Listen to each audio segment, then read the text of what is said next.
자, 이제 우리 경제제도 이제 마지막 시간입니다. 지금까지 이제 경제제도의 첫 번째 주인공인 수조권을 중심으로 논의했다면 이제 마지막 시간은 경제제도의 두 번째 주인공인 이제 조세 공납력이 새로운 주인공으로 이제 떠오르는 거예요. 제가 이제 지금 그 코로나 2차 접종을 맞았거든요. 1차는 아재를 맞았어요. 아재는 후유증이 거의 없었어요. 그냥 그 첫날 팔만 이렇게 좀 아리고 한 3, 4일 아리고 말았는데 그 2차는 화이자를 맞았는데 화이자가 후유증이 엄청 심하네요. 그러니까 그 맞고 나서 그날은 괜찮았는데 다음 날부터 해서 계속 두통이 있어요. 두통이. 어제는 제가 두통 때문에 거의 잠을 못 잤어요. 잠을 못 자고 지금도 막 두통이 있어요. 그리고 이게 그 두통 약을 먹어도 별로 효과가 없어요. 그러니까 제가 되게 힘들게 강의를 하고 있어요. 근데 힘들게 강의를 하는데 의외로 또 강의는 뭐 크게 제가 생각해도 그냥 나쁘지 않게 잘 흘러가는 것 같아요.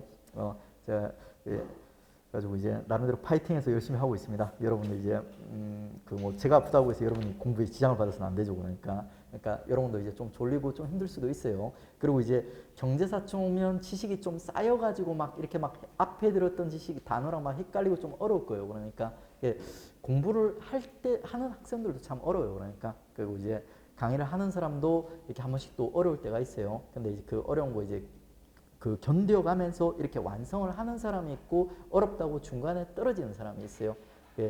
좀 힘들더라도 여러분이 이제 성인이고 여러분이 선택해서 이 시험을 갖다 시작을 했으니까 꼭 이제 멋지게 이제 완주해서 좋은 성과를 갖다 거둘 수 있기를 바랍니다. 그리고 저도 여러분이 이렇게 완주로 해서 좋은 성과를 거둘 수 있도록 정말 이제 열심히 강의를 갖다 완성하도록 하겠습니다.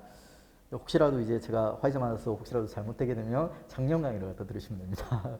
농담이고요. 설마 그렇게 되진 않겠죠. 근데 그 작년 강의보다 올해 강의가 좀 나아요. 그러니까 이미지화 시킨다든지 그 설명을 갖다 좀 더 쉽게 하고 있어요. 그러니까 작년 강의를 안 듣도록 제가 이제 꼭 살아남도록 하겠습니다.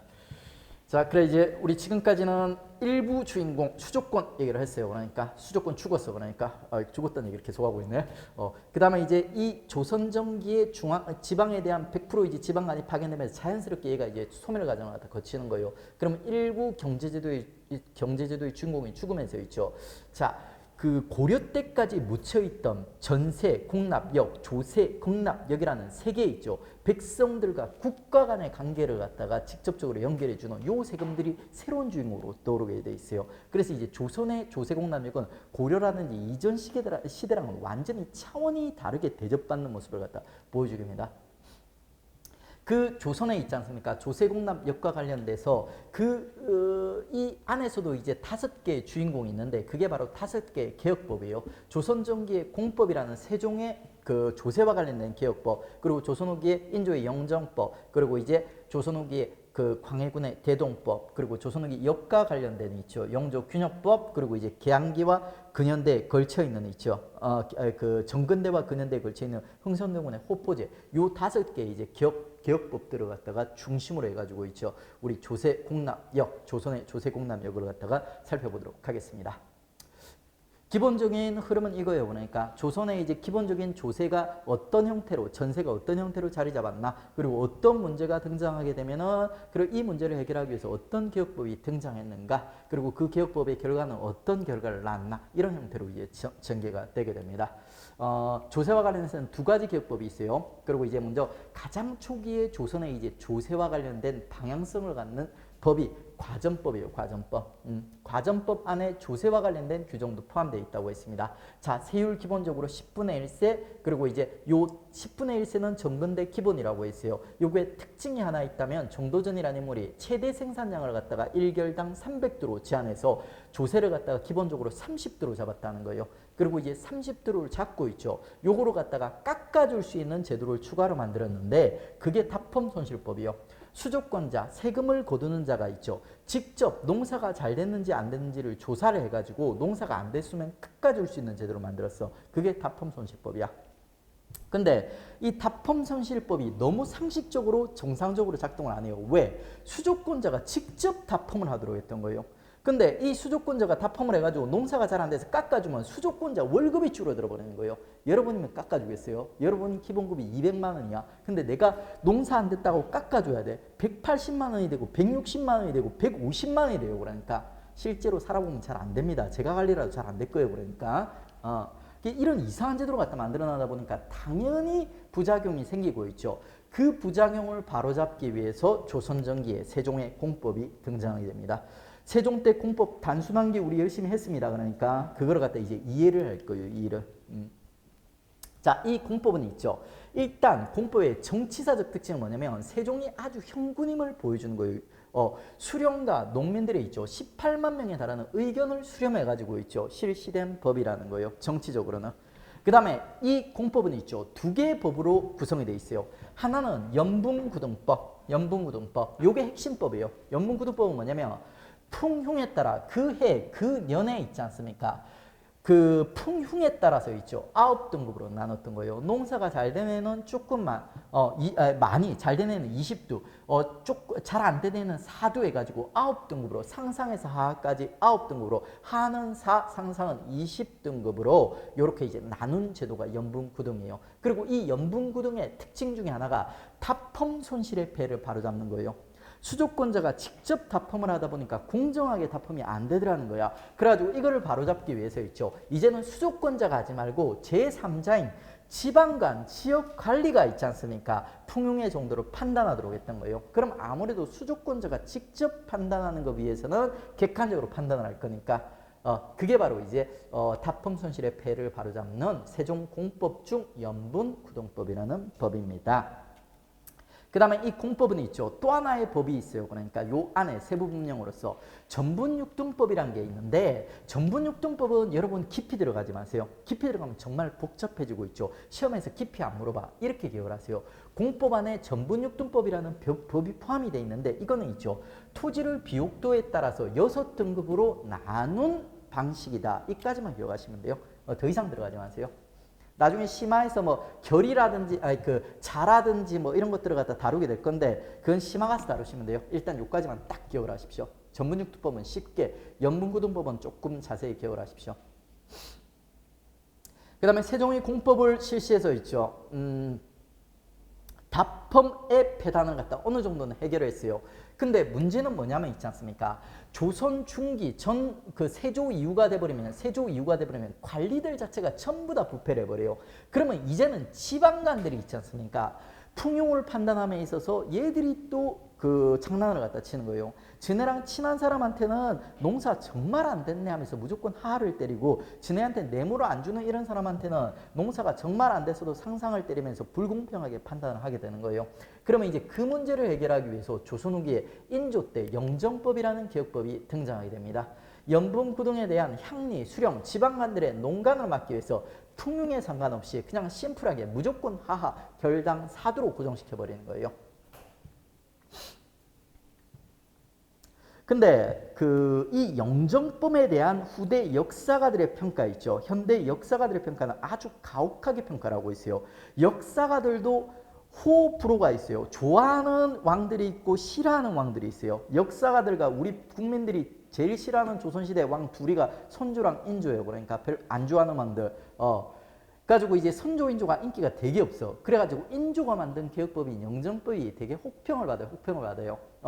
이런 결당 사두로 고정을 한 인조의 영정법을 후대 역사가들이 뭐라고 평가하냐면 있죠. 야, 토지세가 분명히 줄긴 줄었어. 그러니까 옛날 20도 내던 사람들이 전부 사두로 이제 고정해서 내게 되었어. 근데 이게 백성들의 삶에는 별로 도움이 안 돼서 이렇게 평가를 해요. 왜? 조선 후기 인조가 영정법을 실시할 때쯤 돼버리면 있지 않습니까? 이제 토지가 대부분 지주들한테 집중돼 있더라는 거예요. 지주들한테. 그래서 일반 소작농들, 농민들은 있죠. 토지세를 깎아줘도 좋을 게 하나도 없다는 거예요. 왜 토지가 없어 나는 거라니까.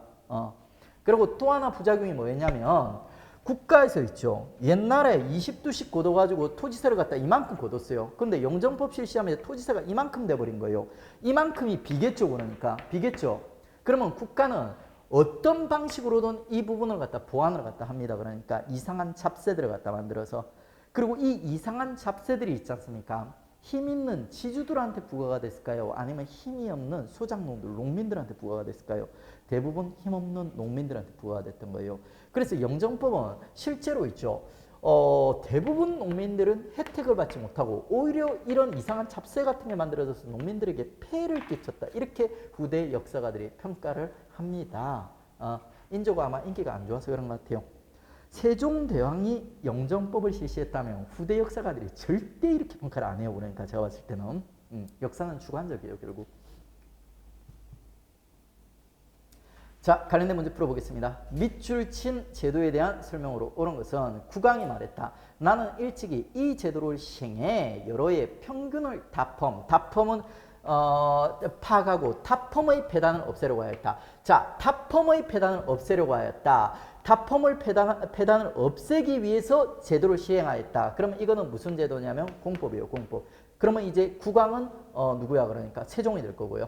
그리고 또 하나 힌트가 나오는 게 신하에서 백성까지 모두 두루무로 여론조사를 해서 실시했다는 거예요. 그러니까 요거는 이제 세종의 공법 얘기하는 거죠.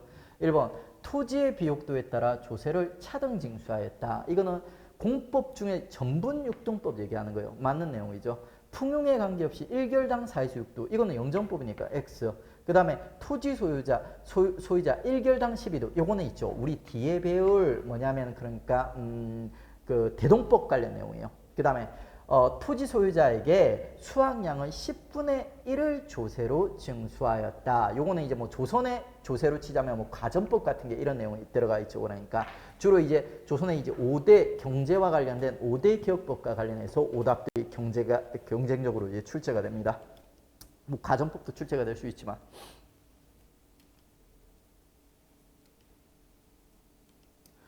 이렇게 우리 조세의 변화와 관련해서 정리했어요. 그 다음에 이제 공납의 변화와 관련해서 정리하겠습니다. 공납도 마찬가지예요. 처음에 이제 공납이 조선 초에 어떻게 자리 잡았나? 공납은 고려 때 우리 배울 때는 상공과 별공까지 배웠어요. 근데 조선에서는 별공의 일종인 진상이라는 게 추가가 돼요. 여러분 친구들이 여러분 보고 야 이 진상아 그러면 칭찬이에요, 욕이에요? 욕이죠. 그러니까 징글징글한 이런 애들 보고 진상 이렇게 부르는 거예요. 이 진상이 뭐냐면 별공의 일종인데 왕실에 바치는 별공이요. 왕실에 바치는 별공.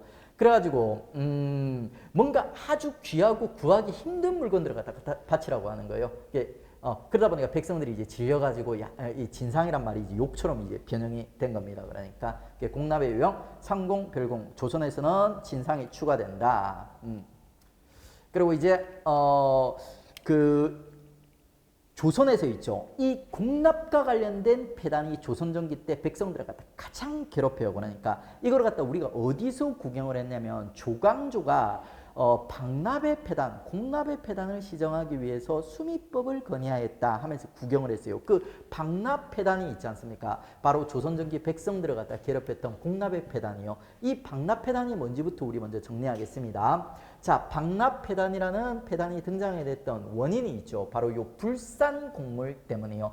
불산, 아니불, 생산될 산자요. 생산되지 않는 곡물이란 뜻이에요. 무슨 말이냐면 조선 초에 있죠. 국가의 장부에 각 지역의 특산물들을 갖다 정해놨어요.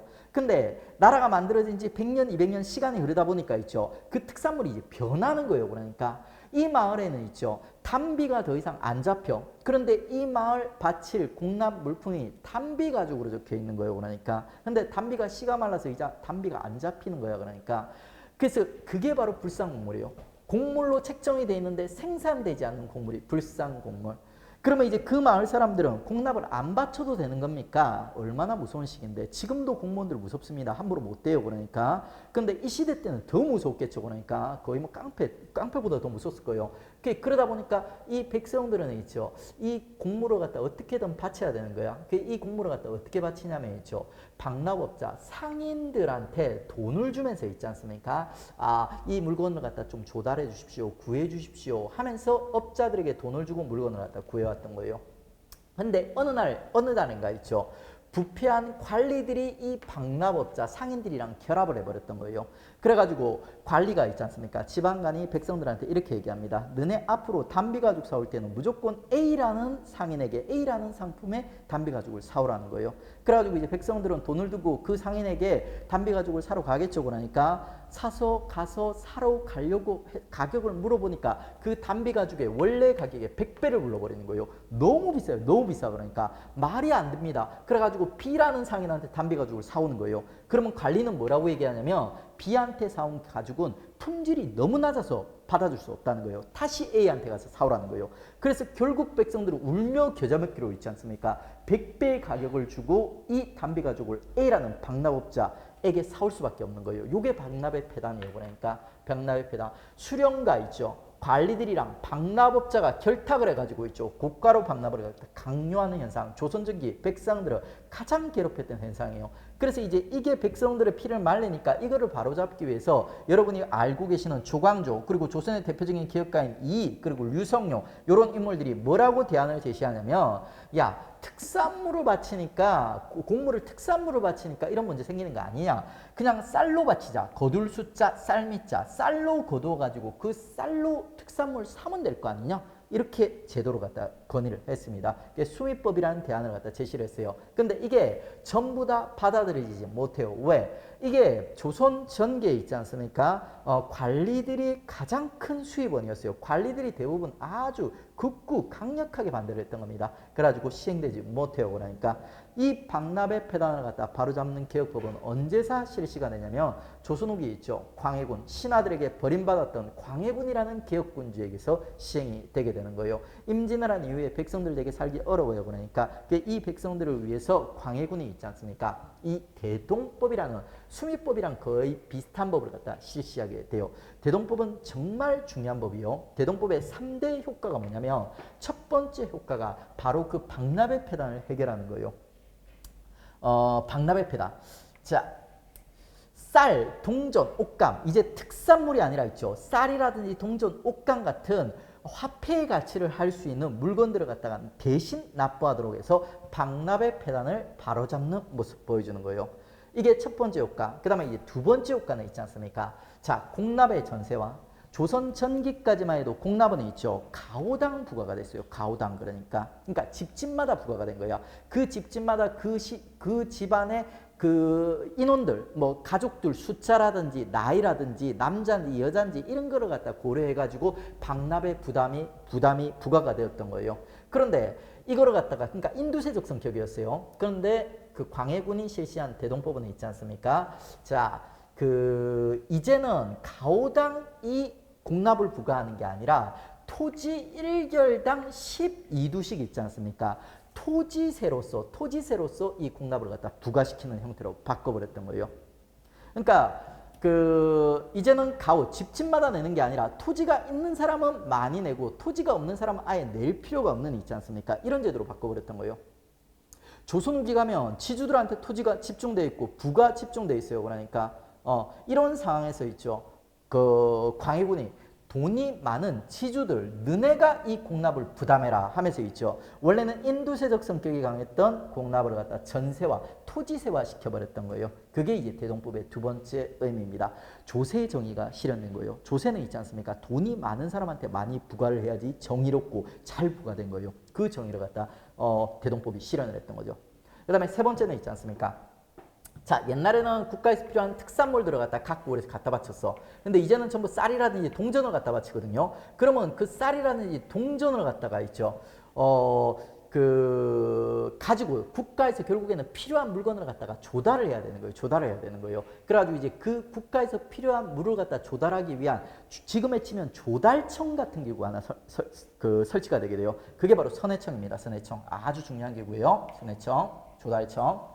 그리고 이제 이 선해청에서 이제 돈을 가지고 이제 물건을 갖다 조달을 해야 되는데 게으른 관리, 높으신 관리들께서 직접 발로 뛰진 않겠죠. 전국 방방곳곳을. 그래가지고 이것들이 있지 않습니까? 돈을 주면서 중개상인 공인한테 돈을 주면서 물건을 갖다 너네가 준비해와 하고 시키는 거예요. 그래서 이제 대규모 중개상인인 공인이란 애들이 등장해서 이제 활동하게 되고 이 공인들의 활동으로 인해 가지고 있죠. 조선의 상품화폐 경제가 발달하였다. 쉽게 얘기하면 경제의 규모가 커졌다는 거예요. 그러니까 요게 이제 대동법의 3대 효과예요. 공납의 전세와 박납폐단 시정 그리고 공인의 활동으로 상품화폐 경제가 발달하였다. 이렇게 정리를 해두시면 돼요. 조선 후기 조선의 5대 기업법, 경제와 관련된 5대 기업법 중에 가장 훌륭한 법으로서 시험에도 빈출되는 법입니다. 그리고 그 밖에 이 대동법과 관련된 키워드 확인하시면 이 광해군 때 처음으로 대동법이 이제 실시되는데 기여했던 인물이 이원익이라는 인물이 있어요. 이 인물이 건의를 해서 실시가 되었어요.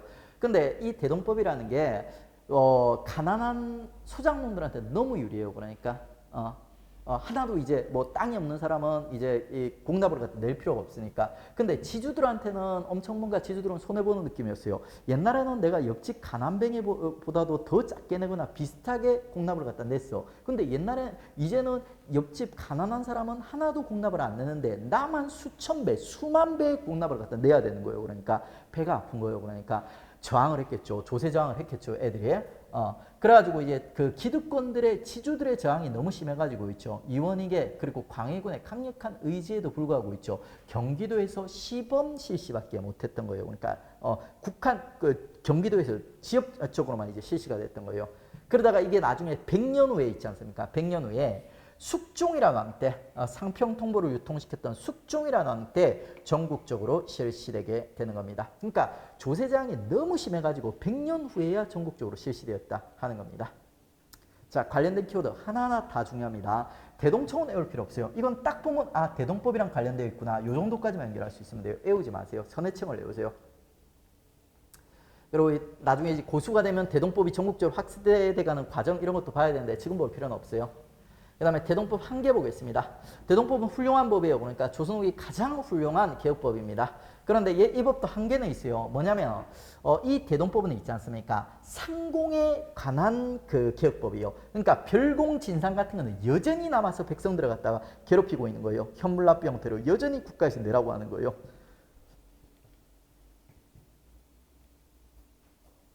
관련된 문제. 밑줄친 이 제도의 시행 결과로 옳은 것은 이 제도 처음 경기도 실시 토 박납인들은 그동안 얻었던 이익을 모두 잃게 되었다. 기득권들은 뭔가 불리했다. 그 다음에 박납이라는 키워드가 나왔죠. 그 다음에 그래서 온갖 수단 다하여 왕에게 폐지할 것을 건의하였으나 지네한테 불리하니까 백성들이 이 제도가 편하다 했기 때문에 계속 실시하였다. 백성들이 가장 사랑했던 조선 후기 가장 훌륭했던 제도, 그게 바로 이제 대동법이에요. 그러면 이제 이 제도 대동법의 시행 결과로 옳은 것은 전국의 농민이 공납을 현물로 납부하게 되었다. 자, 공납을 현물로 X, 기존의 현물이다가 이제는 쌀, 동전, 옷감으로 내게 되었습니다. 전세가 풍에 관계없이 토지 1결당 4도로 고정되었다. 여러분 이제 공부한 게 좀 있죠. 영정법. 그 다음에 공인이 활약, 수공업 활기를 띠고 상품 수요가 증가했다. 공인 맞습니다. 공인이 활동해서 자 경제 규모가 늘어났다고 했죠. 그게 뭐 상품화폐 경제의 발달 뭐 이런 식으로 표현된다고 했습니다. 호를 기준으로 했기 때문에 농민의 세금 부담이 줄어들었다. X 기존의 가오를 기준으로 부과를 했지만 이제는 토지 1결당 11유씩 토지를 기준으로 부과하게 바뀌었다고 했습니다. 그래서 지금 3번이 맞고 있죠. 나머지는 전부 오류가 있는 선지들입니다. 자, 그 다음에 이제 세 번째 역의 변화 들어가겠습니다. 역의 변화. 조선 초기 이제 여기 이제 어떤 형태로 자리 잡고 있는지 보겠습니다. 군역과 요역. 군역은 뭐 정남 16세에서 뭐 60세 있죠. 남자들에게 이렇게 조선은 이제 그러니까 보법 해가지고 정군 아니면 보인으로 근무하도록 했었죠. 그리고 양반이라든지 향리 학생들이 이제 면제가 되었고요. 그러니까 그리고 이제 요역은 있지 않습니까? 자, 그 각 가오의 인정 사람이 몇 명인지를 고려해서 가오에 부과되는 형태였다. 자, 우리가 알고 있는 기본적인 형태랑 거의 유사하다고 보시면 돼요. 그리고 이제 이 여기 어떤 문제를 야기하게 되는지 보겠습니다. 세조의 직전법 실시 이후로 있죠. 자영농 계층이 몰락하게 돼요. 자영농 계층. 관리들의 이제 부정부패, 백성들의 수탈을 통해서. 그러면 조선 초에 이제 건전한 자영농들이 몰락하면서 역자원이 부족해지게 되는 거예요. 군역 자원도 부족해지고 요역 자원도 부족해지는 거예요. 그리고 이제 이 과정에서 아무래도 조선 전기에는 큰 전쟁이 없다 보니까 군역보다는 있지 않습니까? 요역에 몰빵을 하는 현상을 보여주고요. 근데 몰빵을 해도 요역 자원이 부족해져요. 그래가지고 이제 원래는 1년에 6일 이상을 일을 시키면 안 되는데 한 번 요역을 하러 끌려가면 한 달씩 2달씩 일을 노역을 해야 되는 거예요. 사람들이 가기 싫은 거야. 그래가지고 이상한 현상들이 등장해요. 대립제 대신 세우는 거예요. 돈을 주고 야, 니 대신 나 대신 네가 좀 갔다 와줘. 혹은 있죠. 관리들한테 돈을 주고 나 갔다 온 걸로 좀 처리해줘. 이런 이상한 현상들이 등장해요. 근데 시험에는 잘 안 나와요. 이런 이제 현상들이 등장하다가 결국에는 있지 않습니까? 자, 국가에서 있지 않습니까? 제일 이상한 정책을 펼치게 돼요. 군적 수포제 별로 안 중요해요. 그러니까 엽기적인 정책이라 시험에 잘 안 나와. 왕이 있지 않습니까? 너네 관리들한테 돈을 주고 그리고 다른 사람한테 돈을 주고 군역을 갖다가 면제받지 말고 그냥 나 왕 국가한테 돈을 주고 돈을 주면은 내가 이제 너네 군역을 면제시켜 줄게 하는 제도를 만든 거예요. 그게 군족 수포제인데 이게 완전 엽기적인 제도예요. 그러니까 그 양인들이 나라를 지켜야 되는데 나라를 지키는 대신 군포를 내라 하면서 1년에 2필씩 군포를 갖다 내라고 한 제도예요. 그러니까 이건 어떻게 보면 거의 있지 않습니까? 공식적으로 우리가 국방을 갖다가 조선이 포기해버린 현상이에요. 그렇기 때문에 우리 삼포해란 일어나고 사량진해변이 일어나고 임진왜란 일어나는 거예요. 임진왜란 전에 일본에서 첩자를 많이 보냈다고 해요. 그 첩자들한테 그 조선의 군대가 얼마나 있느냐 하면서 도요토미 히데요시가 물어봤대요. 그랬더니 그 첩자가 뭐라고 얘기했냐면 조선에는 군대가 없습니다. 이렇게 얘기했대요. 그러니까 그 정도로 조선이 스스로 무너져 있었던 거예요. 임진왜란 전쟁은 결국에는 일본이 그 왜구들이 침략한 왜구들도 문제가 있죠. 그러니까 근데 우리 스스로도 뭔가 문제가 있었던 거예요. 그러니까 이런 이상한 제도들 그러니까. 그리고 이제 이런 이상한 제도를 갖다가 군족 수포제 같은 제도를 실시했는데 원래는 이제 관리들이 부패하게 이제 그 군역을 면제받기 위해 사람들한테 뇌물을 받았는데 이걸 갖다 왕이 대신 받게 됐거든요. 그럼 관리들 손해보죠. 그러니까 이 손해본 관리들이 절대 가만히 있지 않습니다. 얘들이 어떻게 얘기하냐면 야, 그럼 너네 국가에도 내고 나한테도 내라 이렇게 되는 거예요. 중복징수 되는 거예요. 중복징수. 왕에게도 내고 나한테도 내라 이렇게 돼버리는 거예요. 그리고 이렇게 중복징수를 하다 보니까 있지 않습니까? 사람들이 이 세금을 군포를 못 내고 있지 않습니까? 도망을 가는 거예요. 이웃 사람이 도망가면 이웃 사람에게 대신 징수를 하는 인징, 가족이 도망가면 가족에게 징수하는 족징, 그리고 어른들이 도망가면 아이들이 있죠. 황구첨정에서 아이들에게 군포를 걷는 모습, 그리고 이제 젊은 사람들 도망가면 늙어 죽어있는 망자에게 세금을 거두는 모습, 이런 이상한 폐해 같은 게 등장해서 백성들 피를 말리는 거예요. 그 대동법을 통해 가지고 박납의 폐단이 시정되면서 백성들이 좀 살만해지거든요. 그러면 그 다음에 백성들을 가장 괴롭히는 제도가 바로 군포의 폐단, 군역의 폐단이에요. 군역의 폐단. 인징, 족징, 황구첨정, 백골징수 이런 키워드들을 시험에 자주 등장합니다. 이게 이제 군역의 폐단이라고 보시면 돼요. 그러면 이제 이 폐단들이 백성들을 갖다 피를 말리니까 이거를 바로잡기 위한 개혁법이 등장하는 거예요. 그게 바로 이제 영조의 균역법이에요. 요 표가 없어졌네요. 지금 다시 한번 정리해 보죠. 조세와 관련해서는 처음에 이제 세종의 공법, 그다음에 인조의 영정법, 그다음에 균역과 관련해서는 공납과 관련해서는 뭐 한 큐에 끝냈죠. 그러니까 광해군의 대동법, 그리고 이제 군역과 관련해서는 역과 관련해서는 있죠. 영조 때 균역법. 요거 얘기하고 있는 거예요. 자, 영조가 이제 균역법이라는 법을 갖다 실시해서 이 그 군포의 폐단에 시달리는 군역의 폐단에 시달리는 백성들을 갖다 돕고자 하는 거예요. 중복징수라든지 그리고 이제 또 원래는 군포는 있죠. 양반들은 면제를 받아요. 군역의 면제를 받으니까. 그 양인들만 군포를 갖다 부담하거든요. 그래가지고 중복징수에다가 소수의 양인들에게만 군포 부담이 가중되다 보니까 양인들 살아남기 어려운 거예요. 그 양인들이 이제 마을을 갖다 버리고 도망가는 이런 악순환들 계속되다 보니까 영조가 있지 않습니까? 군역법이라는 개혁법을 갖다 시행하게 되는 겁니다. 군역법은 되게 쉬워요. 그러니까 기존의 군족 수포제가 군포 2필을 갖다 내도록 했거든요. 그런데 이걸 갖다 반감해 줬던 거예요. 1필로 줄여졌던 겁니다. 1필로. 그리고 이제 그 균역법과 관련된 관청이 하나 설치되는데 이거 애우지 마세요. 균역청은 애울 필요가 없는 게 그냥 딱 균역법이랑 매칭이 돼요. 이름이. 이런 건 애울 필요 없어요. 선해청 같은 걸 암기해야 돼요. 그 다음에 균역법에서 가장 중요한 포인트는 요거예요. 요거 재정보완책. 자, 군포와 관련해서도 원래 수입이 이만큼 들어왔어요. 근데 이거를 갖다 균형법을 실시하면 절반 반땅이 되겠죠. 반땅이 되겠죠. 그러면 국가에서는 이 부족분을 갖다가 어떻게든 보완을 해야 되는 거예요. 어떻게든 보완을 해요. 영조의 그 영정법은 이 보완을 하는 과정에서 여러 가지 폐해들을 갖다 낳았어요. 근데 균형법은 있죠. 나름대로 개념이 있는 영조가 실시했기 때문에 보완책을 잘 실시했어요. 영조의 균형법은 근본적인 대책은 못해요. 결국 영조가 균형법 실시한 다음에도 여전히 군포의 폐단들 남아있거든요. 근데 그나마 뛰어난 점이 뭐냐면 이 부분이에요. 그러니까 재정 부족분을 보완하는 과정에서 되게 상식적으로 올바른 방법으로 재정을 보완하였다는 거예요. 자, 첫 번째가 결작이에요. 결작은 대동법이랑 비슷해요. 부분적으로 있죠. 토지세화한 거예요.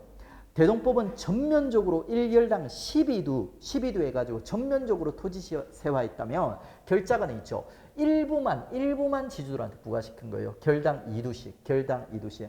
돈 많은 지주들이 이 재정부족분 일부 부담해라 이렇게 된 거예요. 너네 지주들이 부자니까 가난한 백성들을 위해서. 그 다음에 또 부유한 양인들이 있어요. 조선 후기 가면 있지 않습니까?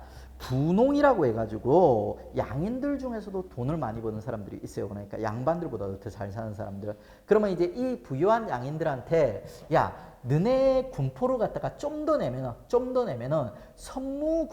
선무군관이라는 군간직, 명예 군간직을 줄게. 너네 양반 행세할 수 있게 해줄게 했던 거예요. 그래가지고 또 일부 보완하는 거야. 부유한 양인들한테서. 그 다음에 어장, 염전, 선박세, 주로 이제 어촌이 있죠. 어촌과 관련된 세금들을 갖다가 요 군포 부족분을 갖다 보완하는 데 사용하게 됩니다. 그럼 학생들이 이렇게 물어봐요. 야, 어촌은 무슨 죄입니까? 이렇게 얘기해요. 근데 이 어촌과 관련된 세금들이 원래 있죠. 왕실에서 쓰던 세금이었어요. 왕가 사람들, 왕자들, 공주들 쓰던 세금이었어요. 그러니까 이거 뭐냐면 영조가 솔선수범한 거예요. 야, 백성들이 힘드니까 우리 왕가에서 이렇게 양보를 하겠다. 그러니까 너네 부유한 양인들 그리고 너네 부유한 지주들이 있죠. 너네 십시일반 해가지고 불쌍한 백성들의 세금, 군포의 부담을 덜어주자. 이렇게 된 거예요. 그래가지고 군포 부담을 나름대로 합리적인 방식으로 재정 부족분을 갖다 보완하는 방식을 보여줘요. 균형법이 A급 정말 잘 실시한 정책이라면 영정법은 좀 쓰레기 같은 정책이에요. 그리고 이제 균형법은 한 중간 정도의 정책으로 평가받는데 이 재정보완책이 나름대로 건전한 방식으로 시행됐기 때문입니다. 그 다음에 이제 이 그 균형법 실시 이후에도 있죠. 이 군포의 폐단이 계속되게 돼요. 그러면 이제 이 군포의 폐단을 바로잡는 게 개항기와 있지 않습니까? 정근대 조선 사이에 끼어있는 흥선대원군 할아버지가 호포제라는 제도를 실시하게 돼요. 요거 미리 예습시켜 드릴게요. 호포제는 뭐냐면 있죠. 기존에 이 군포 문제 중 하나가 양인들, 조선 후기 가면 양인이 그렇게 많지 않아요. 근데 양인들한테만 군포를 부담시켰다는 거예요. 그래서 이게 문제가 커졌던 건데 이 호포제는 있죠. 이제 양인뿐 아니라 양반도 있죠. 양반도 같이 군포를 갖다 부담하도록 했던 거예요. 가오 단위로 군포를 부과시켰던 거예요. 요게 이제 군포 문제를 어느 정도 수준까지 해결을 하게 됩니다. 이게 이제 5대 개혁법이에요. 공법, 영정법, 그리고 그러니까 대동법, 균형법, 호포제. 호포제는 개항기 때 우리가 그 흥선대원군과 관련해서 조금 더 자세히 이제 정리하겠습니다. 일단 자리만 잡아드렸어요. 자, 문제 풀어보겠습니다. 영조 때 영정법 시행으로 인한 재정 부족분 보완을 위해 정부 대책으로 옳은 것은 그 영조 때는 이제 재정 부족분 보완하는 방식이 잘한 거예요. 그래가지고 이 부분을 특히 많이 물어봐요. 지주에게 결착이라여 1결당 2두 이거 12두로 하면 틀려버려. 그러니까 12두는 전면적으로 지주세화 아니 그 토지세화 하는 거예요. 그러니까 이거는 이제 대동법 같은 거죠. 얘는 2두. 그다음에 일부 특권층에게 선무군간포로 군포 1피를 거두었다. 맞죠? 돈 많은 이제 인물들에게 너네 양반 행세할 수 있게 해줄게 하면서 이제 군포 1피를 거두었고 각 아문이나 궁방에서 받은 어세 염전 군용청에서 담당할 때 이것도 맞고 왕가에서 양보를 한 거죠. 그 다음에 공사노비에게 신공으로 노는 면포 2필, 피는 1필 반을 내게 하였다. 여러분 신공이란 말을 아직 안 배웠어. 신분제를 안 배웠어. 근데 맥락을 보니까 공사노비한테 세금을 부과시켰다는 얘기죠. 근데 이거는 말이 안 되는 거죠. 그러니까 양인들이 되게 불쌍해. 그러니까 그래가지고 불쌍한 양인들을 돕기 위해서 노비들을 삥 뜯는다. 말이 돼요 안 돼요? 양인보다 불쌍한 게 노비지 않습니까? 그러니까 이건 상식적으로 말이 안 돼. 가지고 X. 신공은 노비들 중에 밖에서 주인이랑 떨어서 자유롭게 사는 노비들이 있거든요. 걔들이 내는 자유에 대한 대가로 내는 몸값이 신공이라는 게 있어요. 나중에 사회사 가면 우리 배웁니다. 신문제 가면. 그 다음에 이제 좋은가 조창은 이거 뭐 심하고 잘 안 나오는데 개념 정도만 우리 이해하고 넘어갑시다. 좋은가 조창. 자, 좋은 조창은 뭐냐면 있죠. 지방에 세금을 거두죠. 그러니까 그 세금을 중앙으로 운반시키는 시스템을 갖다 조언이라고 불러요. 시스템 자체를. 그리고 이제 중앙에 경창이라는 중앙에 창고가 있거든요. 경창으로 옮기기 전에 지방의 중심의 창고들이 하나 있어요. 이 창고들을 갖다가 조창이라고 부르는 거예요. 이 조창까지 포함해서 이 지방에서 모인 세금을 중앙으로 옮기는 시스템 자체를 조언이라고 부르는 거고, 이거 고려 때부터 만들어서 조선 때 가면 이제 완성도 높게 이제 완성이 되게 됩니다. 고려 시대와 조선 시대 지방에서 거둔 조세를 육로나 해로를 통해서 조창을 거쳐서 서울 경창으로 운송하는 체제. 뭔 말인지 알겠죠? 그러니까 뭐 굳이 정확하게 외울 필요 없어요. 이게 시스템이 어떤 거라는 거 정도만 이해를 하시면 돼요.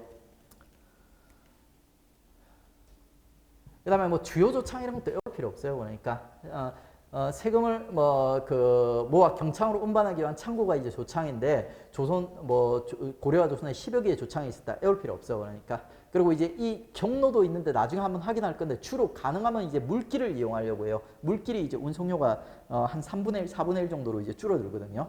그 정도만 봐두세요. 좋은 조창이 이제 뭐다 이런 거 따라서 그릴 필요 없어요. 트레이싱 이제 올려놓고 봐보여요. 그러면. 자, 이렇게 해서 이제 우리 경제사에 있어서 있죠. 전반부 경제 제도로 갖다 완성했습니다. 오늘 수업은 여기까지 하고 내일 이제 요 파트와 관련된 문제 풀고 있죠. 그 다음에 이제 경제 생활로 연결해서 들어가도록 하겠습니다. 수고하셨습니다.